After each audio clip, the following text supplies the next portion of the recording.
A paz do Senhor, meu querido irmão. Quero agradecer a Deus por mais uma oportunidade que o Senhor nos concede de estarmos juntos. Como você sabe, eu sou o pastor Temi Lima do canal Pentecostais Arminianos.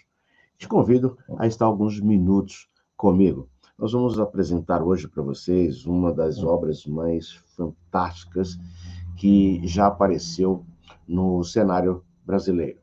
Na verdade, cenário mundial, porque esta obra é uma obra que já há muito tempo, ela faz sucesso dentro das escolas teológicas, seminários, grupos de estudo, igrejas, enfim, é uma obra maravilhosa.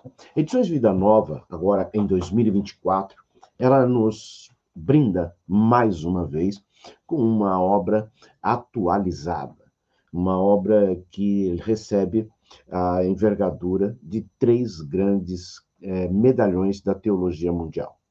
D.A. Carson, que vocês muito bem conhecem, Douglas Moo e Leo Morris.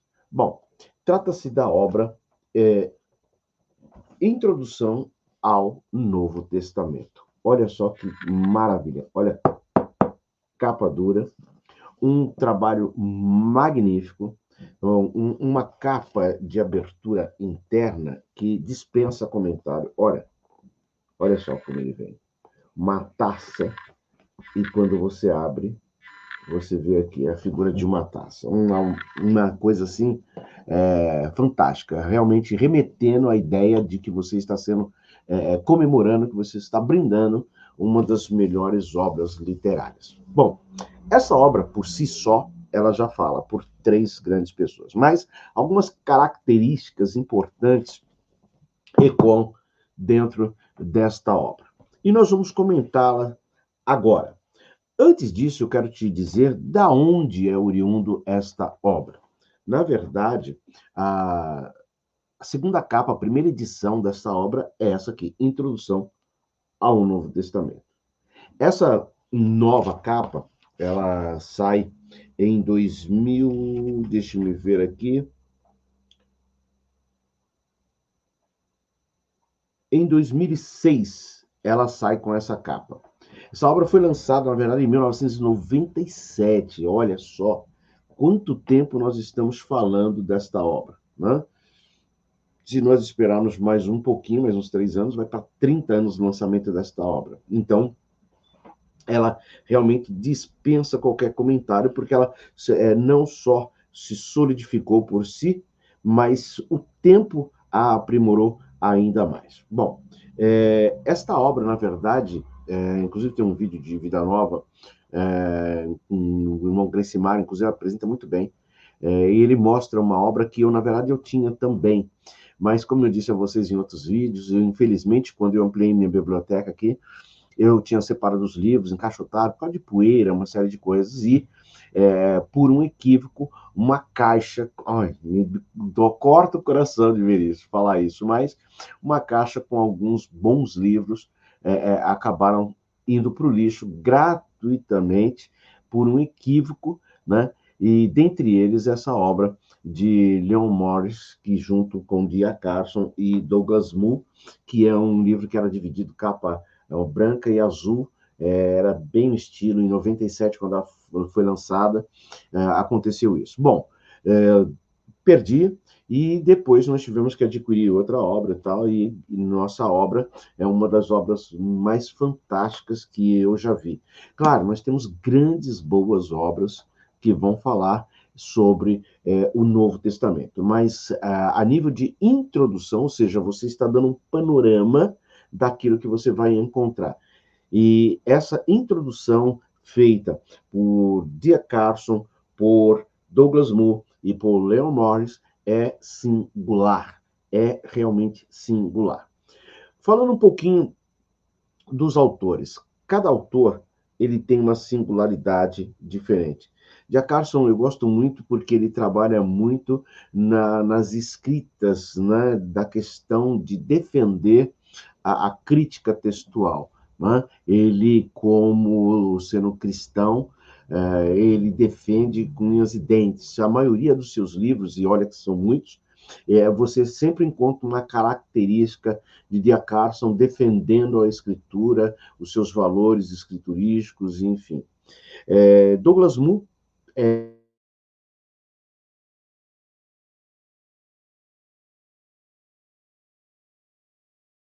talvez eu não gosto nunca de dizer último trabalho, mas o penúltimo trabalho do Douglas Moo, com Edições Vida Nova, foi o comentário, a série de comentários exegéticos, e ele, ninguém mais, ninguém menos do que Romanos, é o que ele vai comentar.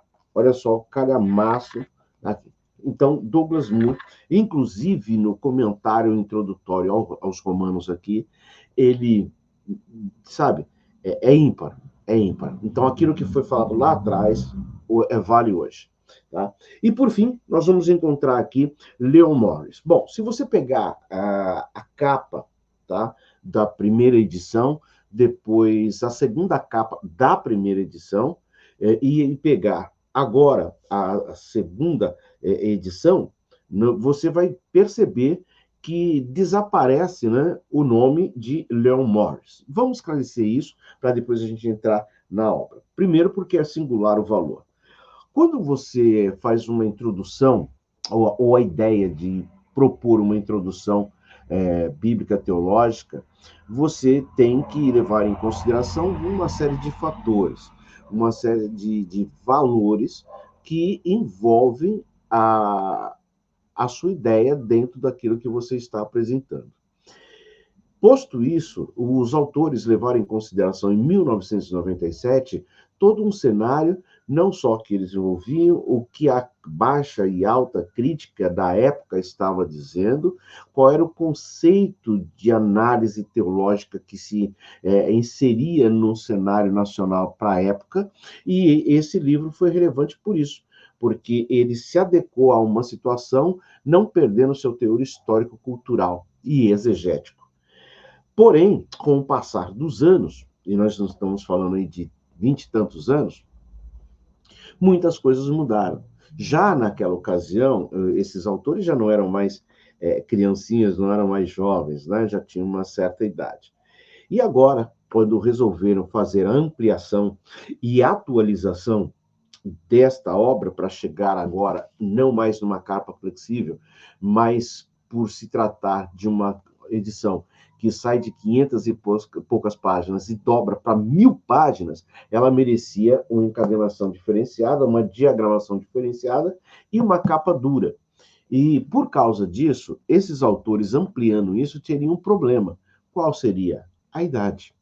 E é justamente o que Leon Morris, já avançado em idade, não teria condições aqui de poder contribuir, não só nas pesquisas atuais, nas indagações e revisões daquilo que já tinha sido escrito no passado, e então passa a assinar literalmente a obra de A. Carson e Douglas Moo. Só que há um adendo, inclusive na obra eles explicam isso.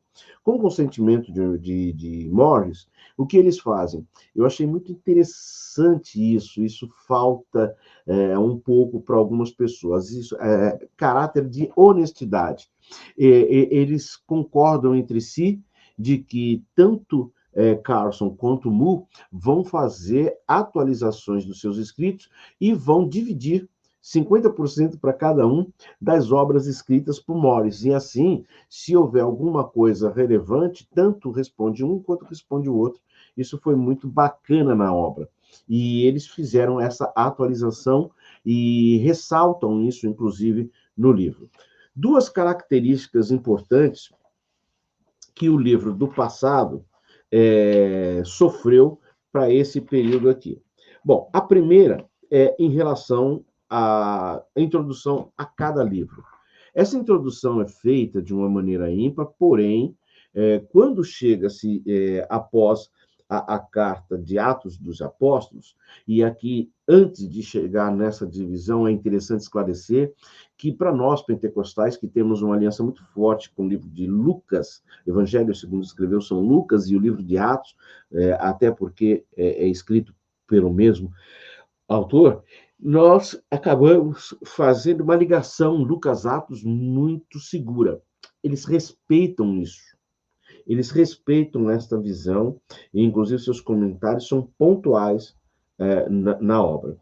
Um segundo detalhe é que logo depois, quando nós saímos da carta de Atos dos Apóstolos e já entramos no livro de Romanos para haver comentário, eles fazem algo bem interessante. Na primeira edição, eles entram com essa parte trazendo a referência como Paulo. E eles usam o título O Homem e Suas Epístolas. Só que, devido à amplitude que é feita para a nova edição, eles entendem a necessidade de até numa nova chamada para o livro, eles substituem a questão do o homem e suas epístolas para cartas do Novo Testamento. Então, você vai encontrar aqui, como o livro é 16 por 23, nós estamos falando de uma diferença de 46 páginas, ou seja, nós temos dentro desta obra, tá, um outro livro. Que livro? Um livro sobre o apóstolo Paulo, que ele traz aqui. Isso é muito importante porque depois nós vamos entender todas as cartas paulinas mais à frente. Olha que lindo.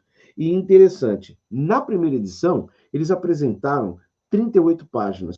Aqui eles começam com 46. São praticamente 9 páginas, 8 páginas a mais, praticamente 9 por causa de alguns valores. E em 16 por 23, se nós pegarmos essas 46 páginas e formos levar para um tamanho médio de livros, que é o padrão hoje, que é 14 por 21, nós vamos ter aí um livro de quase 100 páginas aqui dentro, falando somente sobre o apóstolo Paulo. Então você veja que a obra ela é singular dentro dessa característica.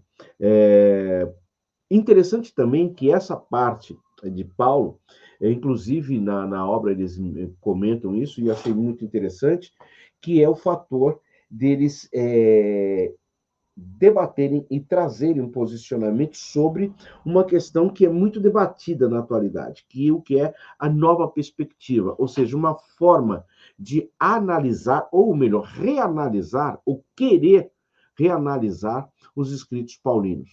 Alguns dizendo que não foi Paulo, outros dizendo que teve uma colaboração paralela, e os autores, eles assumem, né, essa condição que Paulo é o autor da carta. E também em questões da perspectiva de tudo aquilo que Paulo escreveu ter sido ele mesmo. E sobre os autores também, não menos importante, é aquilo que falta em muitas outras obras. E que nesta obra aqui, eles colocam, e eu achei assim fenomenal. Eles destacam que eles são de confissão evangélica. Ou seja, tudo que você ler, analisar aqui, você vai ver que esta obra está voltada sempre para o foco teológico, de confissão que fala a nossa língua. Também as bibliografias apresentadas na obra, do começo ao final, desde a primeira edição em 1997, elas vêm com muitas referências mesmo, em inglês. Mas os autores também se dedicam a outras obras paralelas em alemão e em francês. Bom, você imagina que o comentário do Apocalipse, que vem com um teor alemão, e quem conhece um pouco sabe, você imagina como que não vai ser comentado isso aqui. Mais um detalhe importante. Quando ele fala assim no capítulo sobre as cartas paulinas, né, as cartas pastorais, eles traz aqui uma questão expandida, né? Justamente mostrando que há valores que precisam ser analisados dentro da carta, dentro daquilo que o apóstolo apresenta. No final, eles dão um banho nessa obra, eles dão um banho, porque no final eles vão apresentar aqui aquilo que nós na verdade, nos falta muito dentro das obras, né? Que é o cânon do Novo Testamento. Eles vão abordar os principais pontos sobre o cânon, né? E isso chama muito a atenção. Por quê? Porque nós temos agora, nessa nova edição, 36 novas páginas, né? Mostrando praticamente a abertura do cânon, ou seja, você tem um segundo livro. Tomando a ideia da mesma posição que eles tiveram para Paulo, nas cartas de Paulo, se você pegar 36 páginas e colocar aqui num tamanho 14 por 21, que é um tamanho padrão para livro, certamente nós vamos ter um livro aí mais ou menos de 50 a 60 páginas, que não pode ser considerado um livreto porque já tem mais de 50 páginas. Então você tem aí mais um livro, um terceiro livro dentro dessa obra. Uma diagramação feita de forma singular, muito boa, muito mais plausível. Eles trazem alguns diferenciais aqui. Quais são? Eles trazem alguns pontos em negrito, todo o livro, eles colocam muitas tabelas, né, dentro de cada tópico. E na página de número 115, eles vão apresentar aqui uma ordem dos acontecimentos dos evangelhos sinóticos, Mateus, Marcos e Lucas, o que está acontecendo para que você que vai procurar determinado assunto, você já vá na página correta, usando duas linhas, essa tabela ou o índice remissivo, e você vai ter a informação que você precisa. Por exemplo, os sinais de Jonas.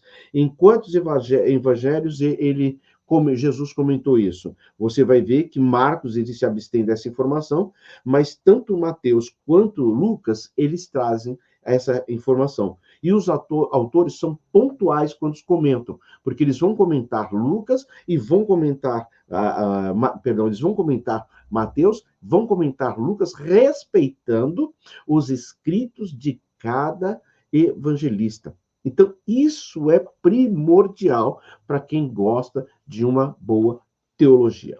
Mais um detalhe da obra que não pode passar batido. Quando Paulo está escrevendo aos Efésios, tem uma característica bem interessante, eu até deixei anotado aqui, deixa eu puxar aqui, para que nós possamos falar juntos. Eu não sei se você sabe, mas lá nos manuscritos antigos, né, mais antigos, a palavra na carta aos Efésios, poxa, se você está lendo uma carta aos Efésios, você subentende que a carta foi escrita em Éfeso. Só que nos manuscritos você não tem nada que vá te comprovar, que vá trazer a palavra Éfeso. Você sabia? Não. Então os autores vão trazer isso para você, fazendo uma crítica, levando em consideração tudo aquilo que eles escreveram ou procuraram traduzir referente à carta ao qual você está lendo. Bom, eu falei aqui praticamente 18 minutos, mas tem algo bem interessante, que eu sou apaixonado, vidrado por esse detalhe que eu vou te dizer agora. Todas as cartas, todas as passagens, as principais passagens de todos os livros, os autores trazem lâmina. Ou seja, Edições Vida Nova, eles procuraram trazer as lâminas, são adendos que aparecem em cada livro, em cada passagem, para destacar o que eles estão dizendo. Você vai ver que no livro de Fora a Fora, você vai encontrar esse tipo de lâmina. Olha aqui, ó. São lâminas que vai te destacar. O livro inteiro está carregado, tá? Olha aqui. Quando ele fala de Marcos, ele vai trazer também. Olha só, aqui. Então, eu quero parabenizar mais uma vez Edições Vida Nova, que traz para nós brasileiros aqui, de uma forma atual, muito, mas muito conteúdo. Eu te diria que essas duas obras aqui, tá, andam ladeadas. Você tem uma mais antiga que é excelente, a minha estou arriscada, mas essa que está mais atual, porque ela chega numa capa dura, bem mais atualizada, tipografia diferente, uma diagramação daqui. Gostei demais, eu sou diagramador, então quando eu olho um livro, eu bato na diagramação para ver, e essa aqui ficou fantástica. fantástica, fantástica. Bom, tem muita coisa, muita curiosidade, muita coisa boa para você aproveitar. Na descrição desse vídeo, eu quero que você comente aqui, eu quero que você diga o que você achou. Não deixe passar batido, deixa a sua cidade, isso me ajuda para mim ter um panorama da obra, do trabalho que nós temos feito, tá bom? Eu digo sempre que o que acontece de melhor na teologia bíblica pentecostal arminiana passa primeiro por aqui. Queira os evangelhos ou não, passa primeiro por aqui. Neste, ela não passou, não sou o primeiro que estou lançando essa obra, mas certamente sou o que estou trazendo diferenciais para você no canal Pentecostais Arminianos por conhecer. Porque hoje todo mundo é youtuber, todo mundo conhece livro, todo mundo tal, mas não fala por conhecimento de causa, tá? Quero aqui parabenizar o irmão, não conheço, tá? Que é o Gedimar, de Edições Vida Nova. Ele foi entrevistado pelo Saor Lucena, que também tem envolvimento com Vida Nova, e gostaria de dizer que gostei muito da sua abordagem e procurei, dentro do meu trabalho, trazer algo diferente daquilo que ele não falou lá, tá bom? E parabenizar mais uma vez a Edições Vida Nova por esse grande trabalho que ela traz para nós brasileiros aqui. Bom, isso é para amante de teologia. E eu vou te dizer uma coisa, se você não gosta de boa teologia, se você não é aficionado por leitura, se você não tem amor à palavra de Deus para saber detalhes e curiosidades, não adquira essa obra. Agora, se você for apaixonado, se você for vidrado, se você for daquelas pessoas assim, que falam, não, eu preciso, e não for mais um estoque de livro, adquira essa obra, porque você vai gostar demais e vai me agradecer. Vou deixar aqui o link também, se você quiser adquirir na nossa livraria Difusão, você pode adquirir, ou em qualquer loja aí que trabalha com a Edições Vida Nova, revendendo seus materiais, ou na própria Edições Vida Nova, tá bom? Deus abençoe, fique com Deus e até a próxima. Deixa o seu like e o que você achou do vídeo. Ósculo Santo, fui!